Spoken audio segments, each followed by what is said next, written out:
So I'm going to share some clips from a real one-to-one, so you can actually hear how this exploration of the hidden source works. And I will start how I start my Skype sessions, asking people what their true heart's desire is. And this is what you'll hear me asking Mandy in a session. And what I suggest is that you ask yourself what your heart's desire is. So what would you like from our session today? What's your wish? What would you like for yourself? What would you really like for yourself?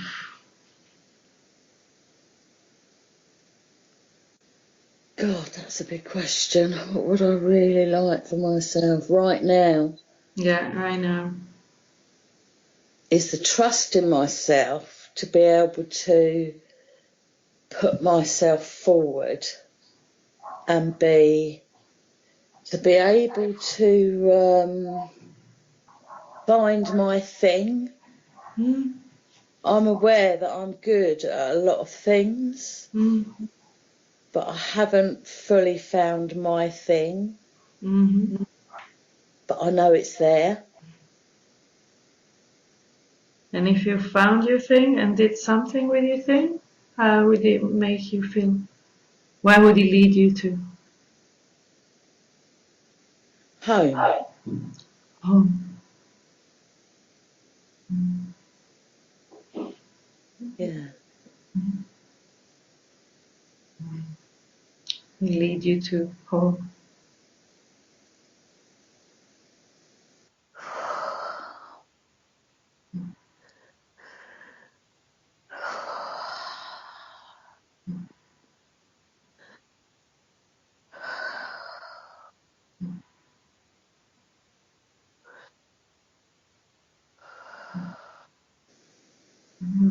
Something happens when you say this word home.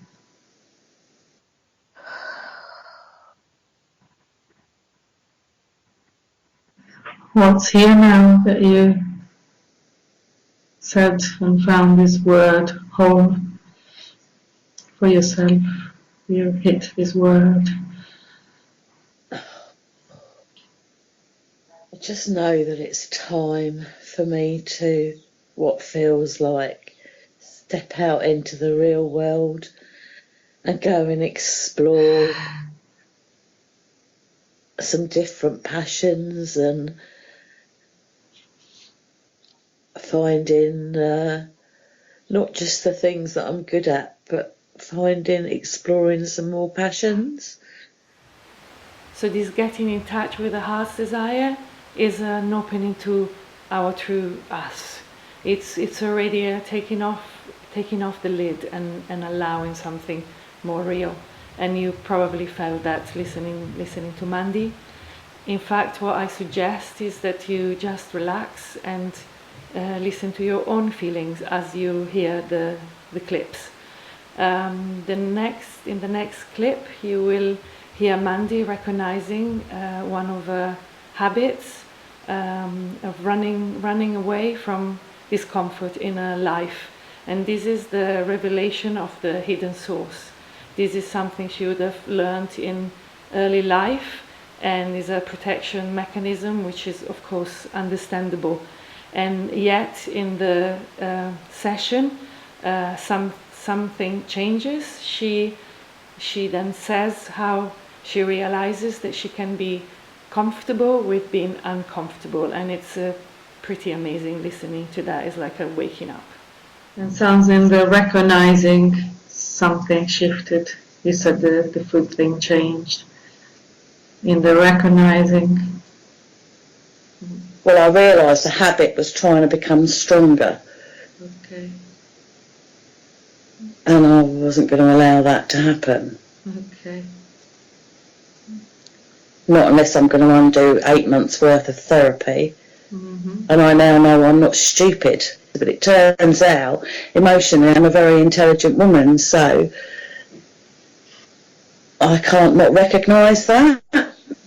It's like I've got comfortable with feeling uncomfortable, if makes any sense at all.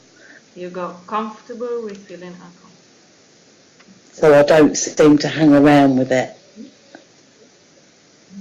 And I don't think, I know without this experience, I wasn't really fully aware of. So how is it right now to have all this clarity, to be someone with all this clarity?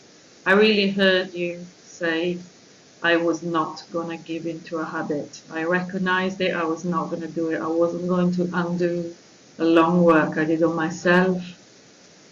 I am okay being uncomfortable. What is it like to be this person? Well, there's a little bit of me that feels quite smug. there's a little bit of me that, I do have that feeling of, I do wow myself. I really genuinely, sincerely wow myself. But. And what is it like? I see your face smiling when you recognize yourself and your ability. What is it like to be able to be a little bit smug about how... It is. It's a really lovely feeling. It's a really lovely feeling because it's a new feeling, and I've underestimated myself probably most of my life, and I don't mean that in a woe is me way. I just mean that in it's like, well, Mandy, you really didn't know, what an amazing bloody woman you are. I'm not saying that, I haven't always been like this, but I'm a good listener. I learn quite quickly. Well, and what's the feeling as you recognize yourself? What is it like, this feeling in your body? It's really comfortable. Really comfortable. And in this next clip, you will hear what Mandy does when the self-deprecating voice comes. And I invite you to enjoy the therapeutic bit of swearing. And what's the feeling as you recognize yourself? What is it like, this feeling in your body? It's really comfortable. Really comfortable. And it's feeling quite familiar. Okay. It's not like that all the time. Somebody said to me the other day, Mandy, I've done something, you're really courageous. And I'm like, yeah, I feel really courageous, but then there's a part of me that feels I'm maybe being a bit stupid as well. But again, I immediately choose to recognise that part of me that's saying, yeah, but you could be really stupid, is the part I'm like, oh, fuck off. Mm-hmm. Yeah. Hmm? Sounds like you choose to connect to this clear bit here rather than the attacking voices. Most of the time. Hmm? Yeah, most of the time. So what's happening here is that Mandy gets back in touch with a life force in the shape of feeling really okay about herself. And next the self-criticizing voices come. It's just like the lid trying to come down and stop her. And I like to show this drawing to see how we all do this. So when we get in touch, when we start getting in touch with our own life force in the form of self-approval, of self-allowing, of sense of freedom, of saying what we need to say, and of doing what we want, then the fear comes down that's trying to keep us where we used to be. So it's really, really important in the process of healing to be aware of this, just like Mandy does. And in the next clip, we hear how Mandy notices how this type of voices can come from the outside too. You can see how easy it would be to offend people, not wanting to, but understanding again because of their stuff. Okay, understanding about that is their stuff. That's what their interpretation is, isn't it? Not my own. You did that with your hands. What does that describe? When you said understanding that's their stuff, you did this hand kind of kind of like, yeah, that's yours, you know, that's yours, this is mine. Oh, okay. Yeah. Oh, that's yours, this is mine. Clear separation. Boundary, yeah, another new thing. It's because of their own interpretation. That's what I'm hearing you say. That's yours, this is mine. Mine. Like, and here really mine. Here the hand goes home again. Yeah. Really mine. Yeah, it is. It's the safe place, Gaia. That's the safe place, isn't it? The place that you... Oh, my God. That's a safe place. And you're really connecting to it. It's becoming clearly safe. Really you. Yeah. What's happening? Just that feeling again of thinking, yeah, it's kind of like nobody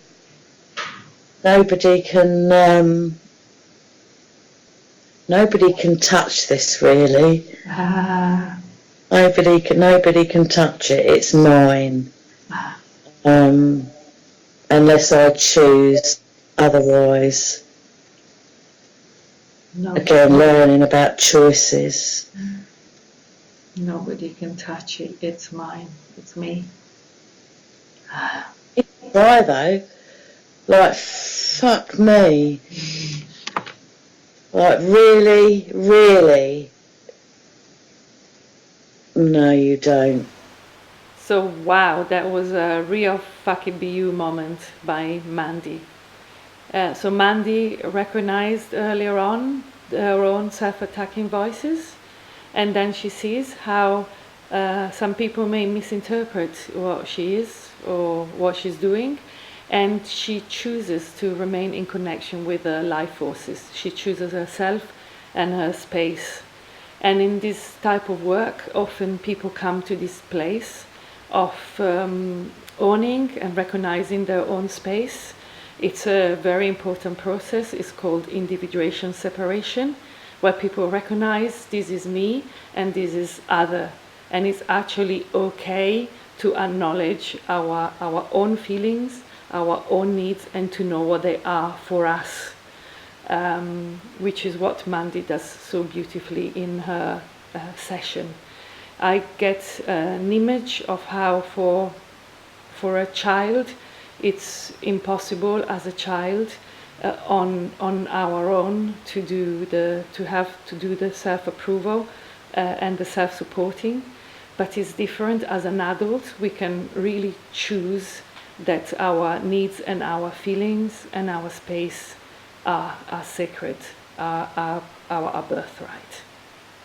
And this is what we have listened to Mandy, wonderful Mandy, doing.